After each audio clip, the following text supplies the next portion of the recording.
you for joining us this evening for Lupus Canada's Let's Talk Lupus webinar. We are joined by Jennifer Tabrizi, who will be discussing fatigue management while living with an autoimmune disease. Jennifer is a certified yoga teacher and a personal trainer and a nutrition coach.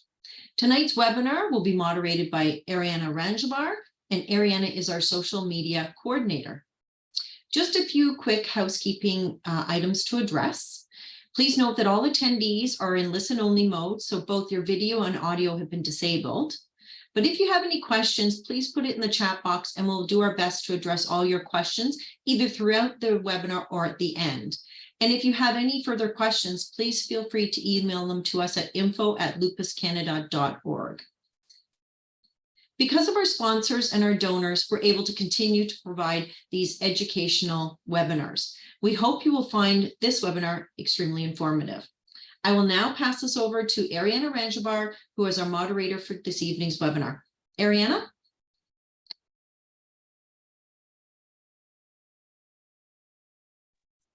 Of course, I was on mute. Thank you, Leanne, for introducing me. Yes, I'm the moderator for tonight. So if you have any questions throughout, please feel free to put it in the chat box. Just be sure that you're not putting it in the Q&A box, the chat box solely, and I'll be addressing any concerns or questions you may have.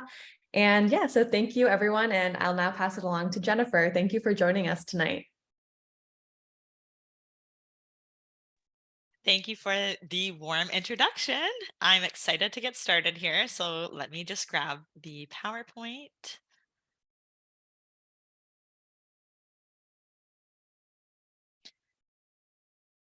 All right. Well, I want to start off by saying welcome, everyone, and thank you for being here live.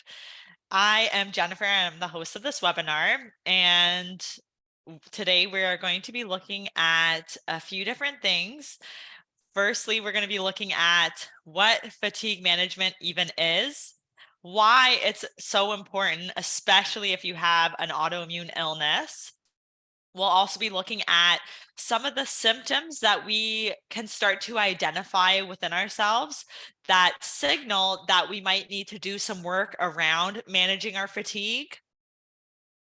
We'll be looking at why it's so important to manage our stress as well as our sleep if we want to make sure that we are fueling our bodies and making sure that we're staying as energized as possible. We're also going to look at the major obstacles that stand in the way of us doing this type of work. I think it's important to look at these obstacles because there's always going to be roadblocks. And once we're able to identify what those roadblocks are, we're able to navigate around them a lot easier.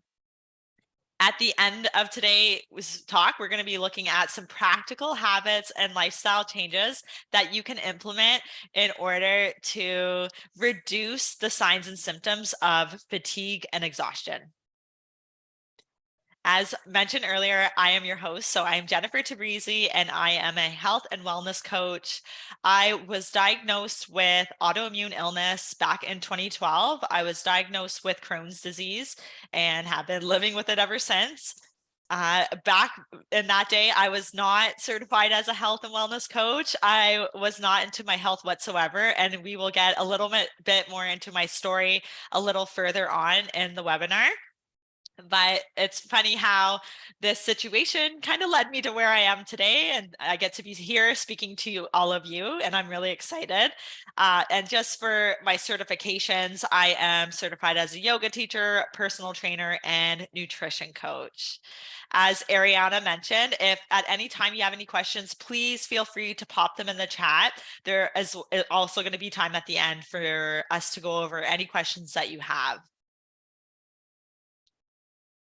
We just wanted to add in a disclaimer here. So, of course, the information presented in this webinar is for educational purposes only and should be considered as not considered as a substitute for any professional medical advice, diagnosis, or treatment.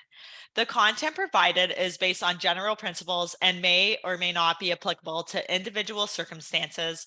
Of course, it is always recommended to consult with a qualified healthcare professional before making any significant changes to your diet, your exercise routine, and or your lifestyle. All right, so let's start off with what is fatigue management, anyways? So, in simple terms, fatigue management is the process of establishing healthy habits so that we can prevent exhaustion. I think it's important to note here that exhaustion can come in many different forms. It can come in the physical form where we just feel like we don't have a lot of energy. It's hard for us to get going. We can also struggle with mental fatigue, where we just have so much going on up in our minds and it can just completely burn us out. And we can even have emotional fatigue. So many emotions we go through every single day. There's lots of highs and lows.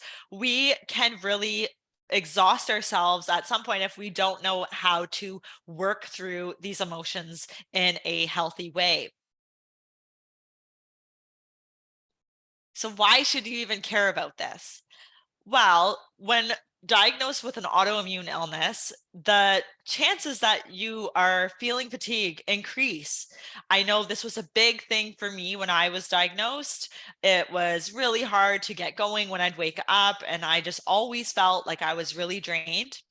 And so it is one of those things that you want to learn how to overcome or to even reduce so that you can do some of the following things here. When we really work on improving our fatigue management, we get a better mind body connection. It's so important to understand that the mind and the body are connected. So, whatever's going on physically can affect the mind and vice versa. So when we look at managing our fatigue, we are essentially looking to create a healthier environment, not only physically, but also mentally and emotionally as well. And I think this is a really, really important piece to all this. When we learn to do all of this together, the physical, mental, and emotional parts of ourselves, and we bring those into alignment, then we are in our true selves. We are going to think more clearly. We are going to just feel better. So it's important to also understand that when one of these areas is affected or impacted, the other areas can follow suit with that too. So I want you to think of these three areas as almost like a cycle where they're all intertwined, they're all connected. If your physical body is out of balance, most likely your mental and your emotional states are going to be impacted as well.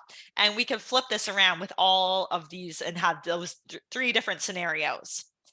So when we learn to manage our fatigue, it can essentially help us to reduce and learn how to manage our symptoms. When we have this beautiful unity between our physical, mental, and emotional health, it is creating that healthy environment where we'll see less inflammation and we will essentially, the bottom note here is feel more positive and hopeful about our situation.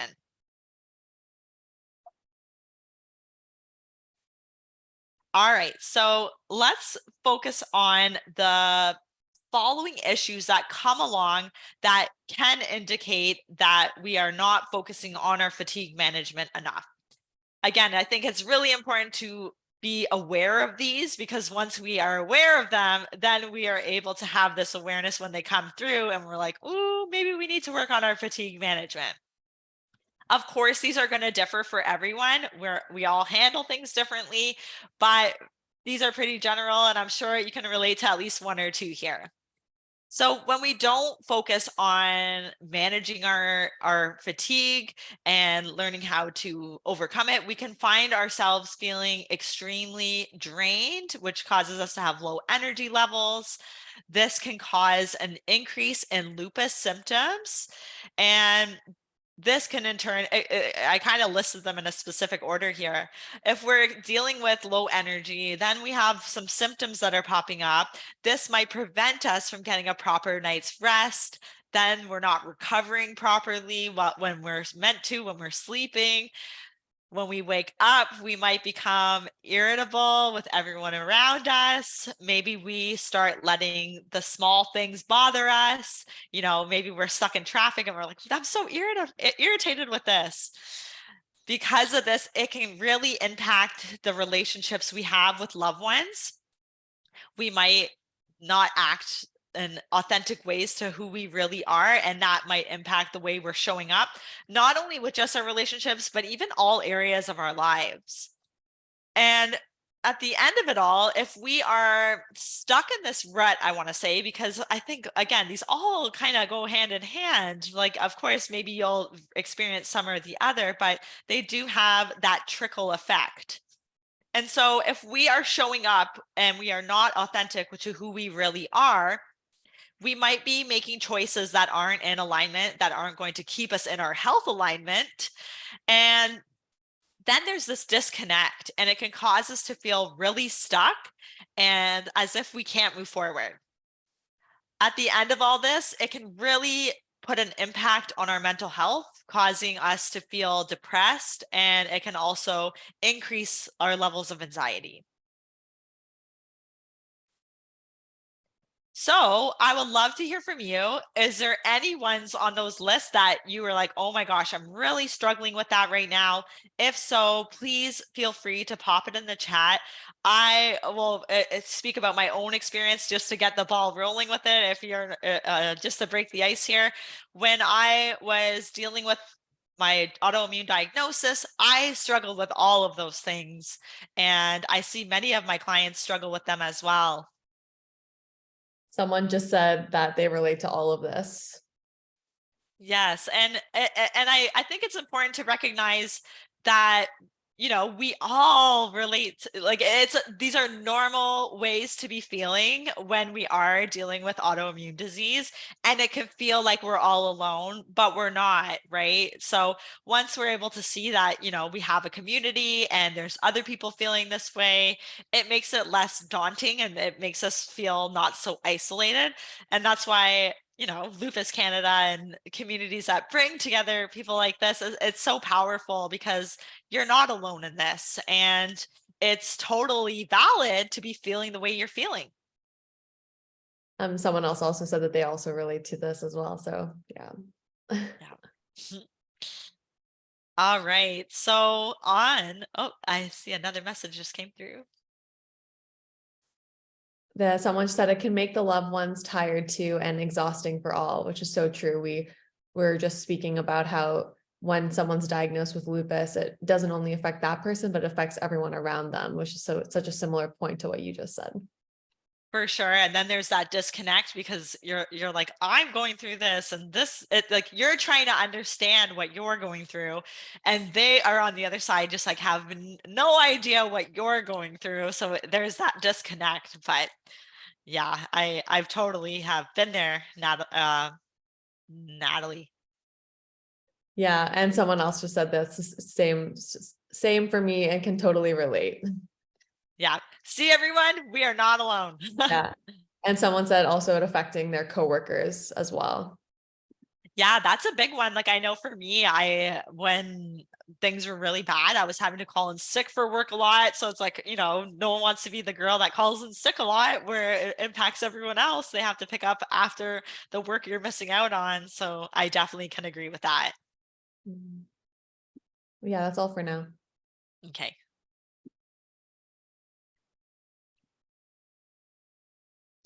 All right. So let's look at the positives of all this. So what if we do focus on prioritizing fatigue management? Well, here are some possible benefits. And of course, these are going to vary based on who we are and where we are on our journey. But we can see an improvement in our energy levels. We might have more energy to do the things that we love.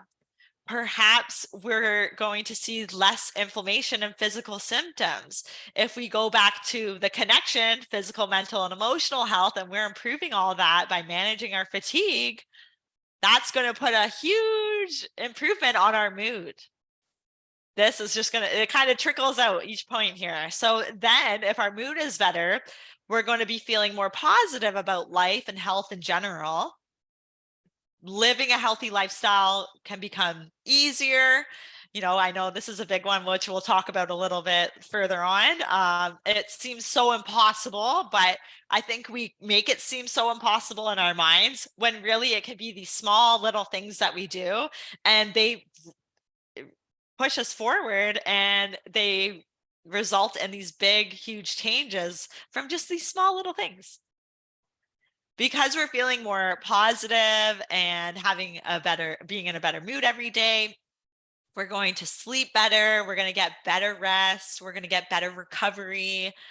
This is going to help us handle stress more efficiently, right? Like, think of a time where you had a really good sleep.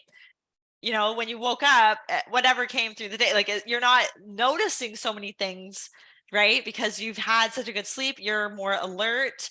And then think of another time where, like, maybe you didn't get a good night's sleep, or maybe you didn't get a good night's sleep last night. You're not going to be able to handle stressful situations the same way.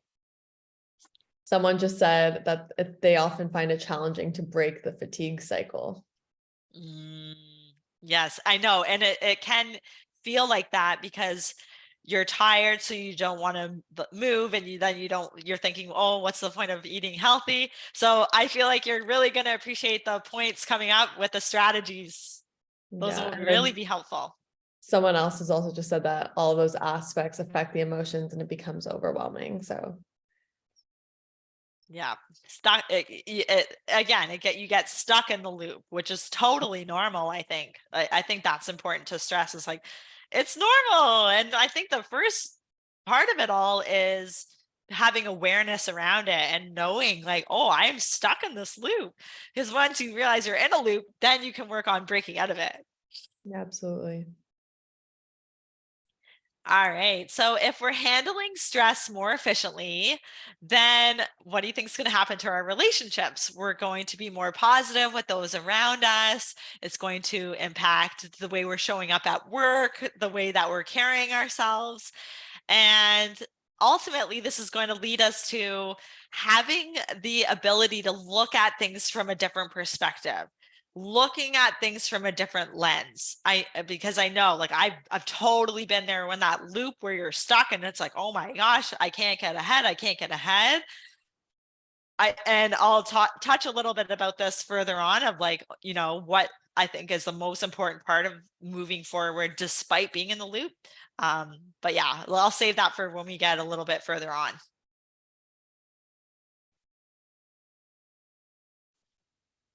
All right. So before we get into the obstacles and some strategies, I wanted to share a little bit about my own story with autoimmune illness, just kind of what I went through, what I've learned, and ultimately how that changed my life. This photo is of me, I think, right before I was actually officially diagnosed. I was diagnosed with Crohn's disease, and it took about a year and a half before I was finally diagnosed. So before I get to that part, let's skip back a little bit of before I was diagnosed. So growing up, I never really valued taking care of myself. I never valued health. I never really cared about mental health. I never really cared about any of this stuff. Because of this, I simply just did not care of myself. I didn't do the things I know I or now know I should have been doing. I was eating poorly. I was staying up late. I was in all these negative relationships. I was going to school for business after high school, and I was working full time as a bartender as well. And so, like, my lifestyle was just completely go, go, go, go, go. And it left me no room to really have any hobbies or interests. I never really had any hobbies or passions or interests my whole life. And so partying kind of became my thing. And during this time, and even in my high school years, like, I always just really felt depressed and unhappy and just alone and not really understanding the meaning of life. I had never really exercised other than gym class in high school.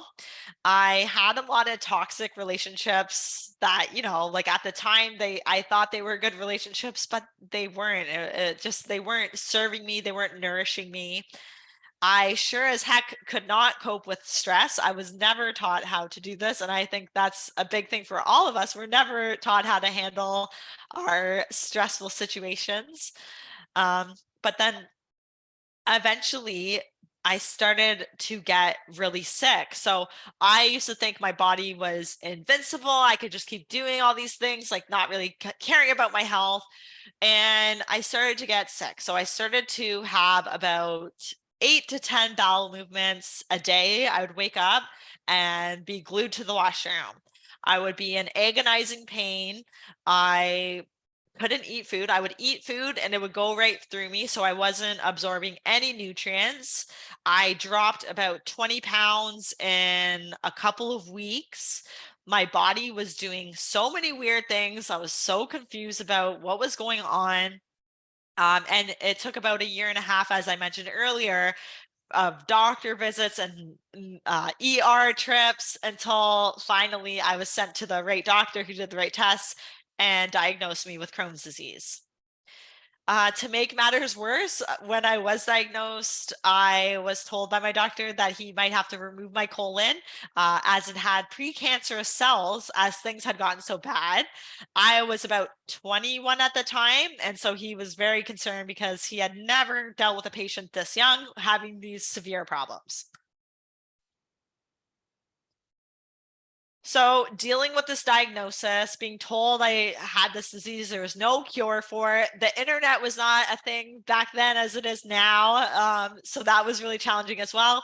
And it just made me feel really embarrassed. I didn't want to share what I was going through with anyone, kind of piggybacking off of what we were talking about earlier, where you don't want to share this information because like how could you don't even understand what's happening in your body, so how on earth are you going to explain it to someone who's not, even if it was like my sister, my mom, my dad, I couldn't talk about it. And because of this, it just really increased feelings of isolation and loneliness. And because of that, I was in this mental and emotional turmoil that I couldn't get out of. And I really just didn't see that, a happy, healthy life could be possible for me at this point in my life. And I honestly thought, I might live an early life.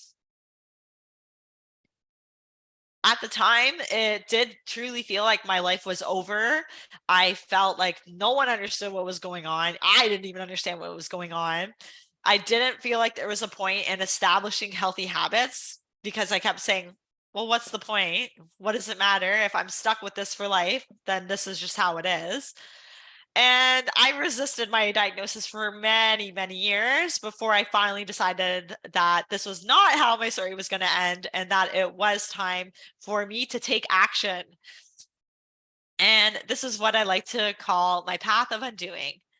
And as I mentioned earlier, I think the most important part of this all is taking action, even when those actions, like maybe you feel like you're like, I've tried this and it's not working.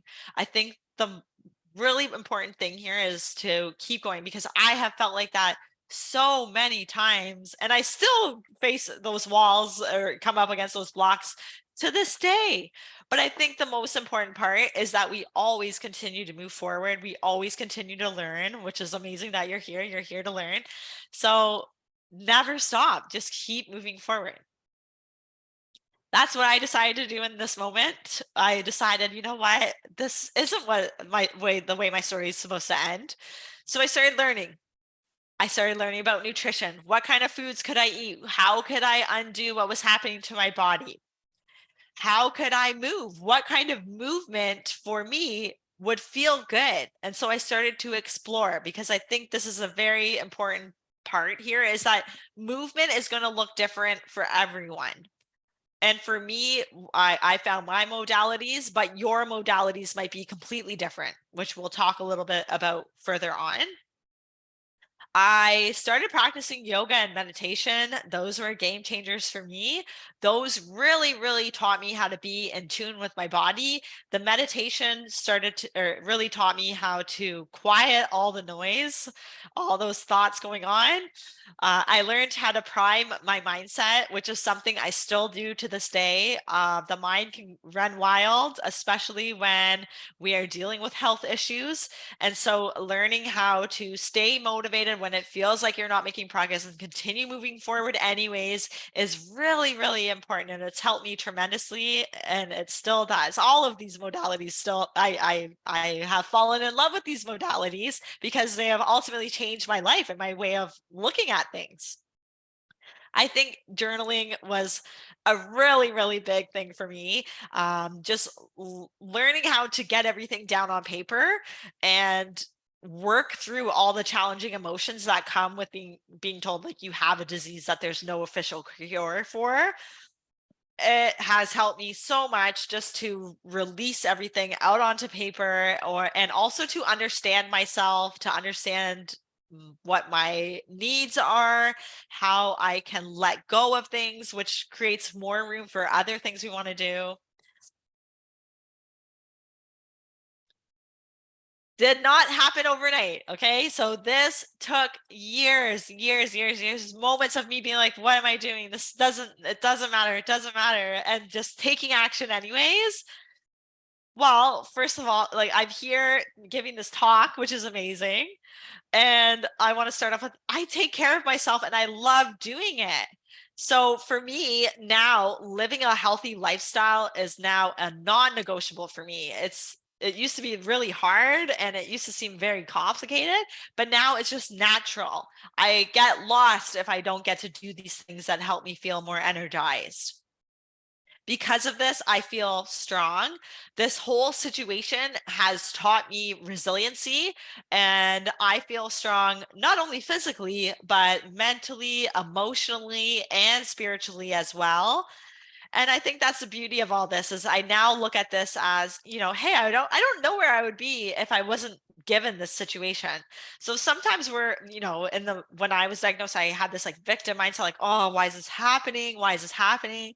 And now where I am today, I'm like, oh my gosh, thank God that happened because it changed my path. It brought me somewhere new.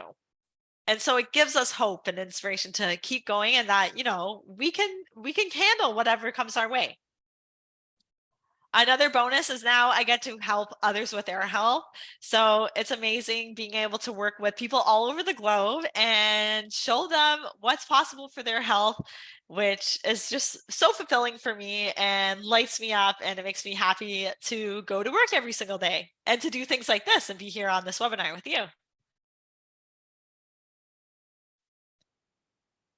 All right. So let's talk a little bit about the 4 obstacles that can stand in the way of fatigue management. So perhaps you are stuck in that wheel. I want these to be kind of those, oh, maybe this is happening to me. So pay attention for this part for sure. All right. Number 1 is failing to establish a sleep routine. Ideally, we want to make sure that we are getting roughly around 7 to 9 hours of sleep per night. Depends who we are. But I think it's important to recognize that when I say sleep routine, I just mean setting yourself up for some self-care at the end of your day without perhaps scrolling social media or watching murder documentaries on Netflix, which some of my clients do. And they're like, I had the worst sleep. And I'm like, no wonder.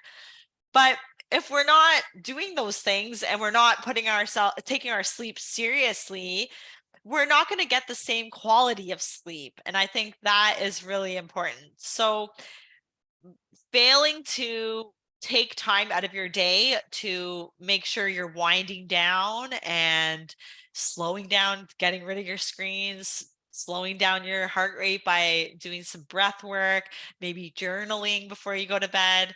These are all beautiful ways to slow down the nervous system, which leads me into my next point.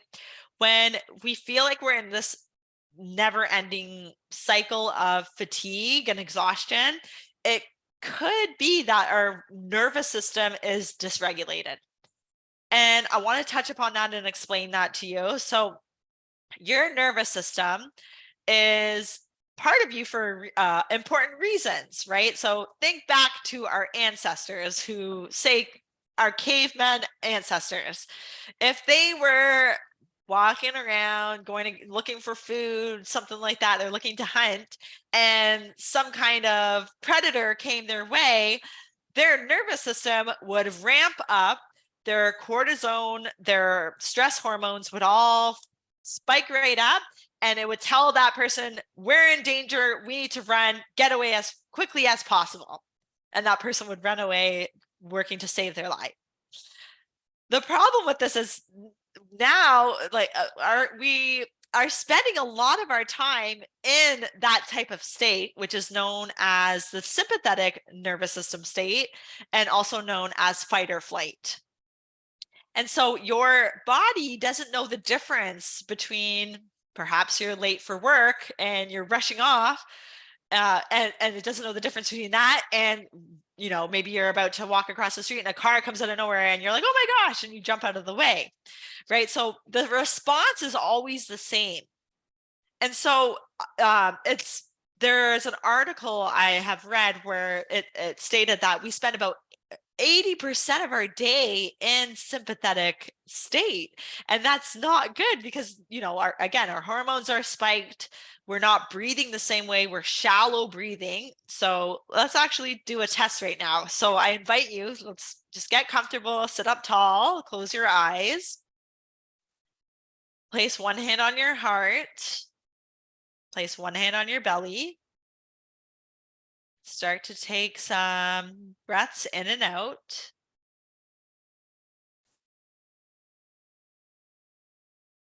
Good, and I want you to start to notice which hand is rising first on your inhale. Is it your top hand? Or is it your bottom hand?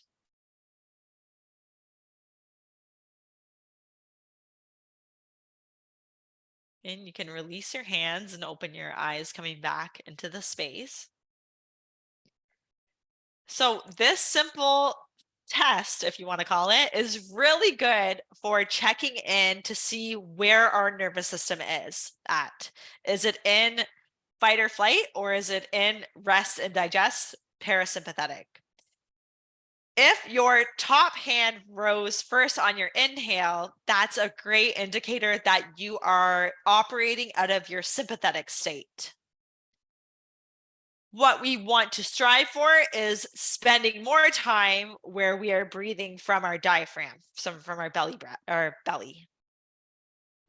Okay, so, and this might take time, but these are just tidbits of information that I want you to have in your tool belt so that you can start to check in with yourself. Because right now you might have been breathing from your stomach. Hey, you're at home, you're probably comfortable, you're learning, so you might be relaxed. So I encourage you to try this with yourself over the next couple days and to cue in with yourself. Maybe you're rushing maybe not when you're driving because your hand's on the steering wheel, but maybe you're at work and something stressful comes up. Can you put your hand on your heart and your hand on your belly and see what's going on? And we'll talk a little bit more about what we can do to spend more time in rest and digest a little bit further on. Dysregulated nervous system, also overloading ourselves with information. It can really upset the nervous system, which is like spiking us into that fight or flight mode.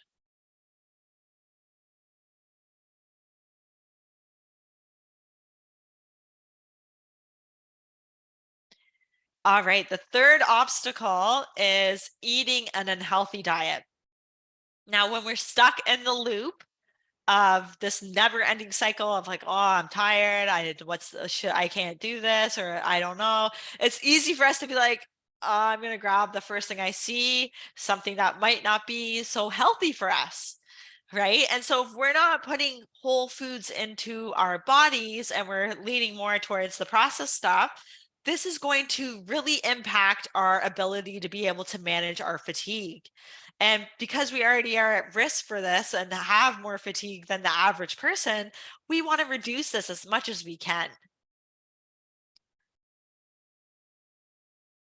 The last obstacle that can stand in the way of our fatigue management and making sure we stay vibrant is overexertion.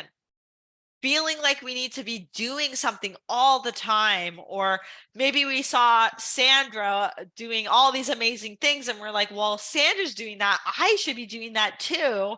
And then we go into the opposite effect, like from like not doing anything, and then we're like, go go go, I need to move, movement's going to help me, I got to do all these things. And then we're almost setting ourselves up for failure. It's almost like this all or nothing approach where we're not honoring that the body needs some rest sometimes. And sometimes some days are going to be off. And sometimes some days you're going to feel like, okay, I can go. But I think it's really, really important to start to understand your unique body and to tune in with you, to listen to what you need and to give yourself that permission. You don't always have to be doing it. You don't always have to be doing something. None of this will dictate your worth, right? So this is definitely a big one. A big thing I teach my clients with their exercise homework is when they go to the gym and they complete their workout, that's great. They're putting their muscles under stress, but it's not until they go home, hopefully eat some healthy foods and some protein, get some good sleep, that their muscles start to repair, right? So that's when they see muscle growth and muscle gets added to their body. It's not when they're doing the actual workout. And so I want you to take this concept and apply it to all these areas of health where we don't need to always be doing something, and we can give ourselves permission to take a step back if we need to.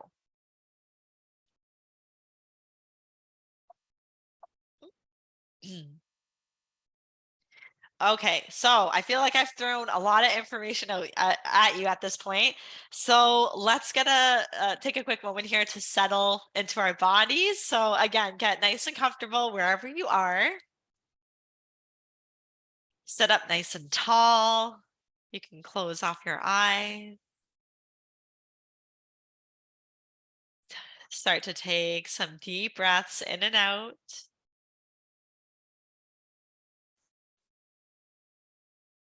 Just taking a moment to absorb all of this information.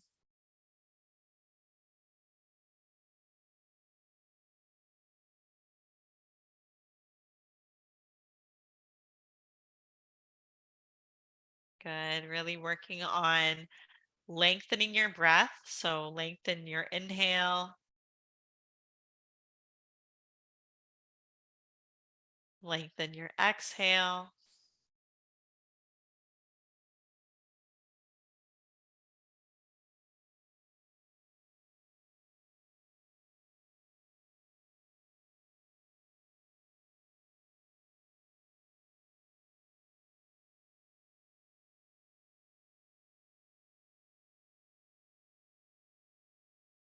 And I'm going to offer some reflection for you. So we talked about the 4 obstacles. So keeping your eyes closed, I want you to ask yourself, which of these obstacles, or perhaps there's a different obstacle that wasn't on this list, is standing in the way of your fatigue management?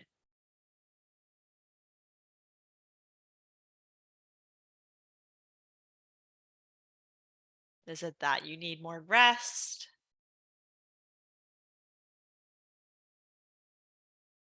Do you need to work on your stress management, regulating your nervous system?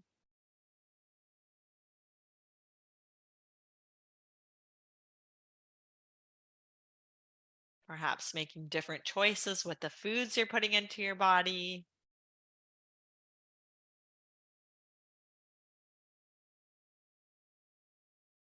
perhaps you need to give yourself permission to slow down.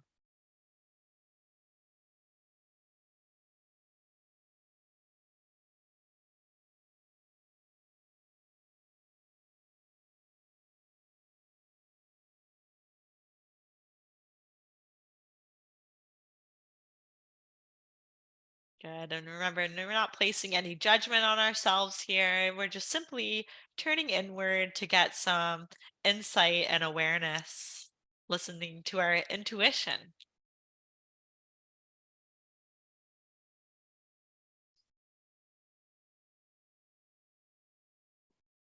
Good. Take a nice deep breath in. Then you can sigh it out through the mouth. And you can slowly open your eyes, coming back into your space.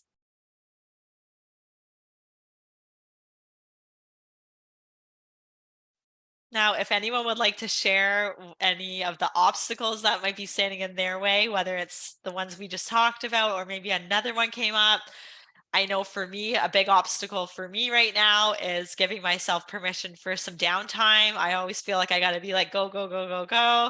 So that's something I know I definitely need to work on personally.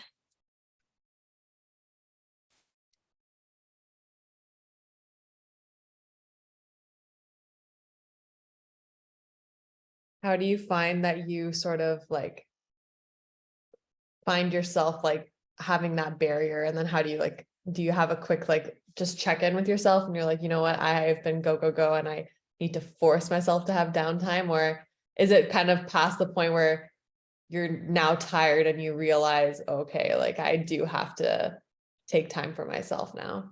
That's a great question. I think it can come both ways.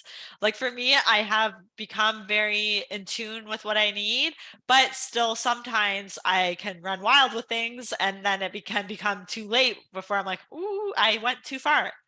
But I think the more you go through it, and I like it's cycles. We go through these cycles, and then the more we learn about ourselves, the quicker we're able to get back on track.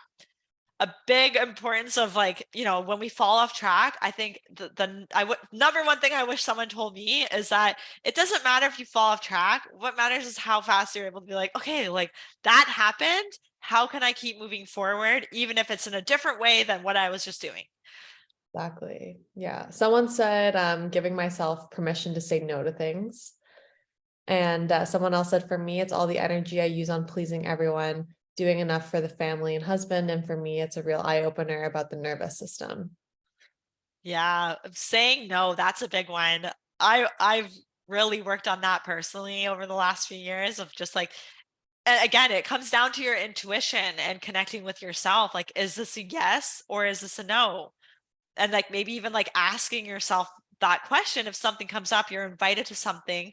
Oh, let me think about it, and like go take time for yourself, sit quietly, slow your breathing down. Is this a yes or a no? Right. And Yeah, honoring that if it is a no, that's okay. It doesn't make you a bad person. for sure. That's all we have for right now. Awesome. Okay, so let's get into the bulk of everything here. I'm sure everyone's like, well, what do we do to fix this? So here are the 4 strategies we can implement and become more aware of to introduce into our daily routines to help us reduce fatigue.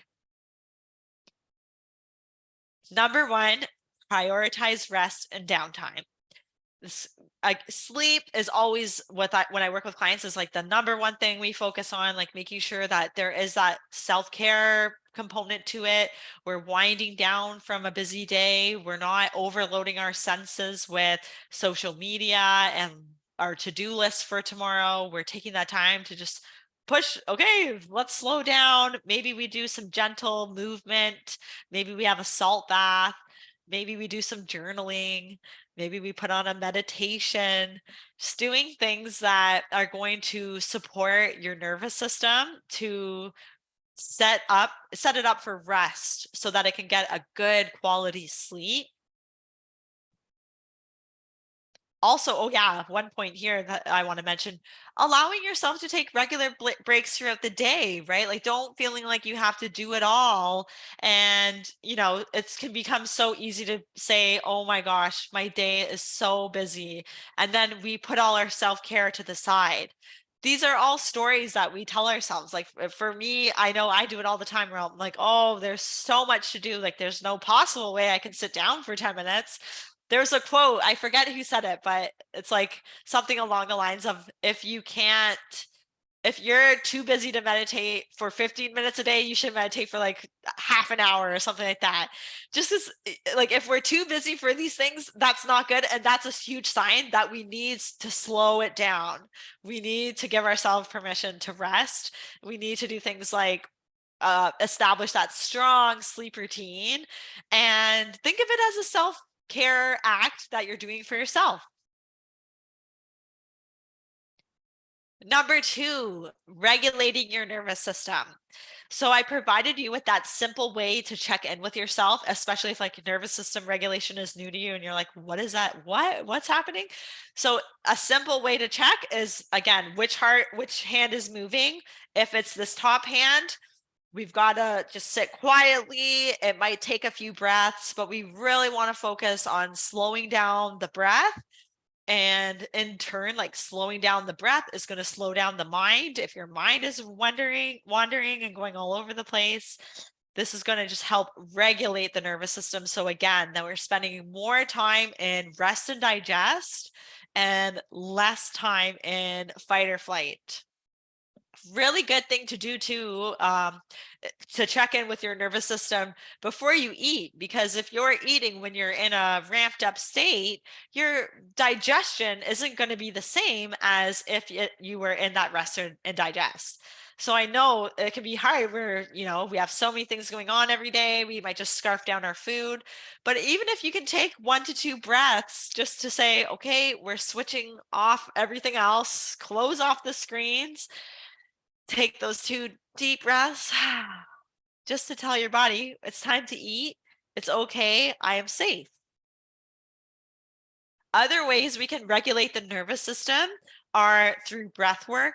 There are the beauty of breath work is there are different ways that we can use it and different practices, ones that can increase your energy, get your heart rate up.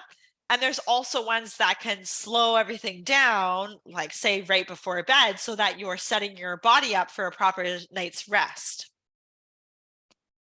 Spending more time in nature is naturally very grounding for the nervous system, especially near trees, because they're very grounding.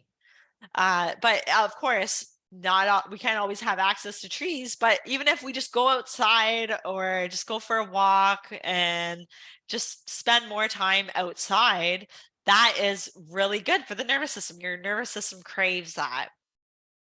Another thing that is going to help the nervous system is limiting screen time.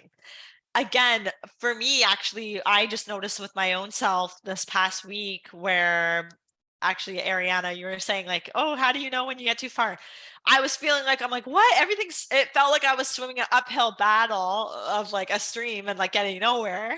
And I realized after some reflection of what was going on, and I was taking in too much information.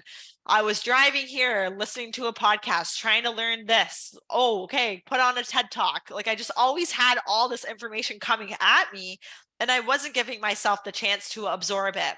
So of course, yes, there's nothing wrong with TED Talks and podcasts. I love those resources for learning and evolving myself, but being mindful of how much information you're taking in and allowing yourself to take the information you learn and to absorb it and then to like put it into the real practice by taking action with it before going on to the next thing. I think that's really important for regulating the nervous system.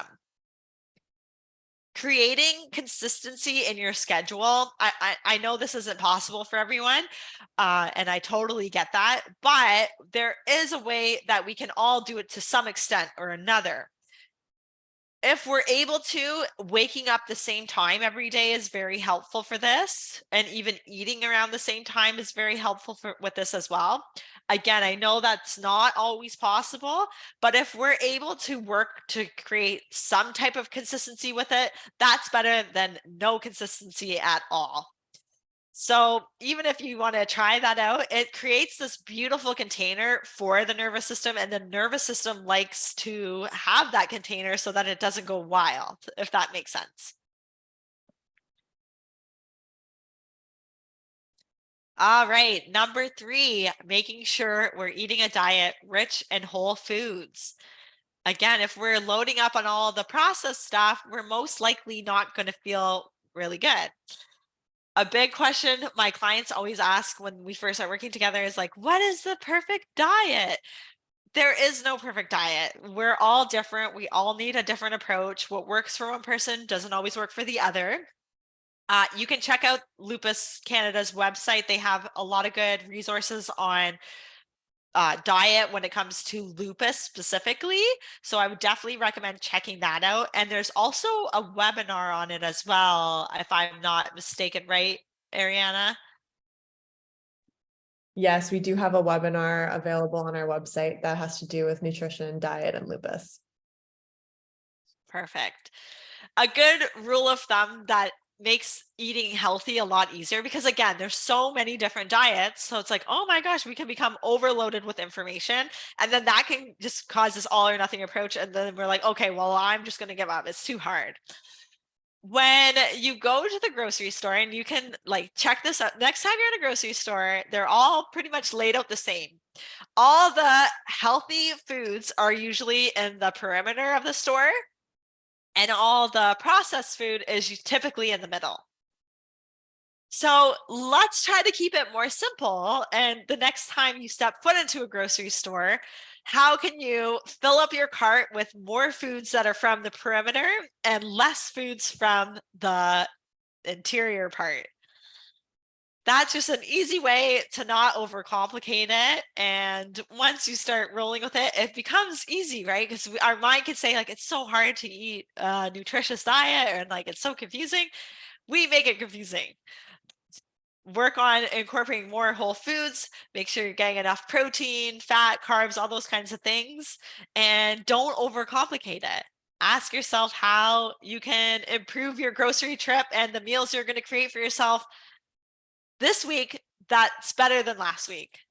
Really easy way. And then just keep working on it every single week. Oh, I think I skipped forward. Whoa. Sorry about that. All right. 4. So the 4th strategy here, moving your body daily. I know it can seem counterintuitive, engaging in movement when we feel so drained. Why would we want to do that? But movement can help. And I think it's important to recognize that movement is going to look different for each and every one of us. For me, what really helped me was running at one point, and then I started strength training, yoga, and I love going on bike rides, and I love going on walks. So that might look completely different for you. I think it's all about playing around and seeing what feels good, because the things that feel good are going to be the things you're more inclined to do. If you're like, I'm going to try this, but I really hate it, you're going to be more inclined to not do it. And I think it's important too that we don't have to overcomplicate it. It doesn't have to be anything too extreme. One of the most rewarding things I've done in my yoga teaching career was teach at a retirement home, and most of the residents were in a wheelchair. And so my job was to come in every other Monday and to get them to participate in some movement. It could sometimes was very challenging. I had a group of like 25 people who were like, we're not doing it. We're not moving. But like, I would get them excited. I would get them moving. And I always had someone come up to me at the end just saying, thank you for that. You showed me like I can still move my body even though I'm in a chair. Like, it's just felt so nice. And so again, the power of the mind could tell us all these things that, we're limited, but there's a type of movement for everyone, no matter where you are on your journey. And I think it's really important to recognize that. It's all about finding the right movement that works for you, that you enjoy. You might not always enjoy it 100%. I know sometimes I don't feel like doing my movement, but it always boosts my energy. And I know this happens with my clients as well.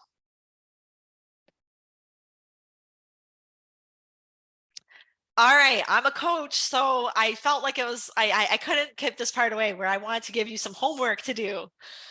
So back to what I was saying earlier with, I think the most important thing of this all is making sure that you continually take action, because when we're not taking any action, then we're staying stuck. So if we continue to take action, that's what's going to help us to keep moving forward, even on those days where we're like, what is happening? Nothing's working. So I'm going to give you a little bit of time here. I would like you to come up with one actionable step from any area that we've covered today that you can commit to. We're all going to pick something and commit to working on it over the next, let's say, even 7 days. I think 7 days is a good place to start. So if you want to take some time, maybe whatever came to you during the meditation we did, maybe you want to start there. If you want help with this, with creating your actionable step, I'm happy to help assist you with that. I also can give you an example, like saying like, oh, I'm going to eat more healthy foods is not as specific as saying, you know what, starting now, every Sunday, I'm going to make a trip to the grocery store and get my food loaded with healthy foods in the fridge so that I'll have healthy foods for the week. That's more specific. So I would prefer that they're specific ones.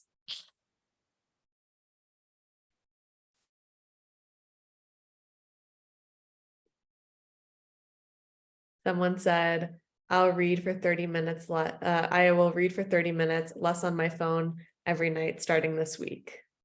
I love that. We're going to hold you accountable to it. Hey, all our phones have that.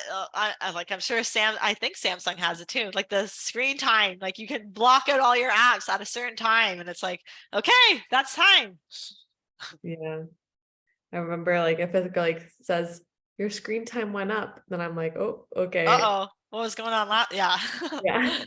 Someone said, stop trying to accomplish everything in one day. Someone else said, I'm going to stop and breathe more. Someone said, I'll use the 2 hands breathing technique at least 4 times a day for the next week, and maybe journaling. Oh, I love these. These are beautiful. Thank you for sharing, everyone. I'll share mine even. Mine is to give myself permission to have downtime on the weekends. I always am like, oh, there's something to do. There's always something to do in my business. So I have decided no more checking emails. All work gets done the day before and on Monday. Someone else said, I'll get out for a walk 3 to 4 times this week. Oh, I love that. Someone Super else said, specific. Yeah, that is good. I will slowly start incorporating exercise such as walking in my weekly routine. That's great. Specific as well. Like, how often? And, we can take it even further and be like, what days are you going to do it? For me, I find that like I will go for a walk or something, but then I still have, my phone on me or like something that give me like notifications, and that still causes me stress. So learning to like put my phone on do not disturb when I'm doing those like extra things for me so that I can like disconnect for a little bit. Yeah, I know. I struggle with that too. It's hard. And then you're walking and you're like checking your phone, and then you're like, I'm not like taking in all the scenery, and your nervous system is being like, whoop, whoop, whoop. Yeah, exactly. That's all we have for now. Awesome. Someone else said, thanks a lot to you both because it helps not to feel alone in all this. You're showing us how to do possible things to improve our life. That's so nice. Oh, that's so nice.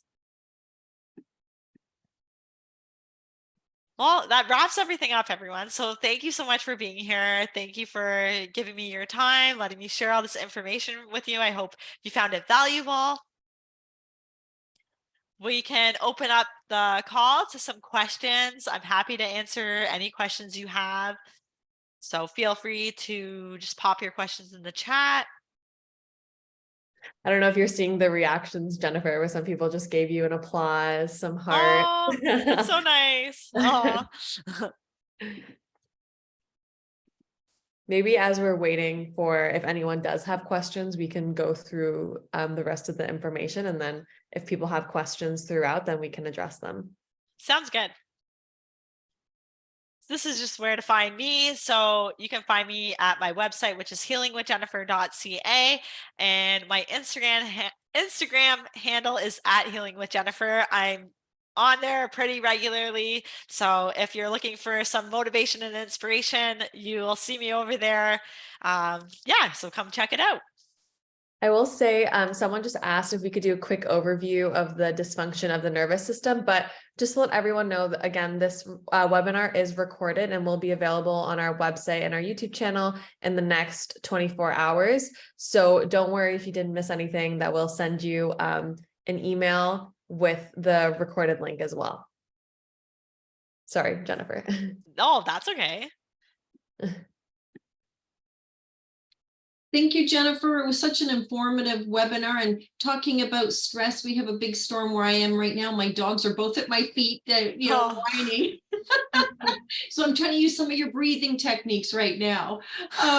But for more resources, should anybody needs more information around nutrition, diet, and lupus, or living well with lupus, there's a lot of sites or a lot of links on our site that may be helpful to you, so you can visit that. And as Ariana mentioned, this webinar will also be available on our website, so you folks can kind of go back through it and listen to it at your leisure, because I know there was a lot of great tips that Jennifer provided to us.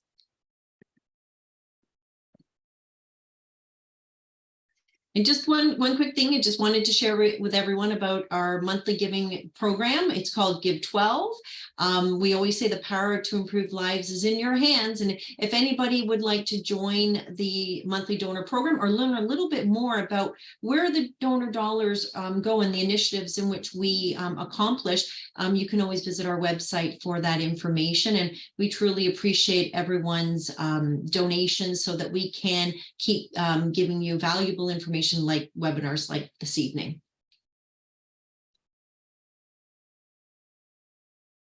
And there's our website. So if you want any additional information or to see the recorded webinar, it will be on our website, as Ariana mentioned, within 24 to 48 hours. And we will be emailing the link to everyone who was an attendee this evening. Thank you so much, Jennifer. Extremely informative. I know I took a lot from it. I think from in the comments we saw, I think everybody else really appreciate all the valuable tips that you provided. And thank you, Ariana, for moderating and sharing the questions with Jennifer. Thank you to everyone for attending. And everyone is just giving a compliments to the webinar, saying thank you for this webinar. I believe Natalie, is your name, but you asked in which section. If you're referring to the recorded webinars, if you go to our resources, then there's a webinar section. If you're referring to donations, I believe there's a ways to get involved. And if you go to, there's the donation under there, and then you can find out about how your donation makes an impact and different ways that you can donate to Lupus Canada. But I just want to make sure that's what you're asking. But other than that, I don't think anyone has any questions. So that's more than I said. Perfect. I'm glad I answered the question. Thanks, Ariana. I appreciate that. Thank you, Jennifer. Thank you, Ariana. And thank you to everybody who attended this evening. Take care. Thanks, Bye. everyone. Bye-bye.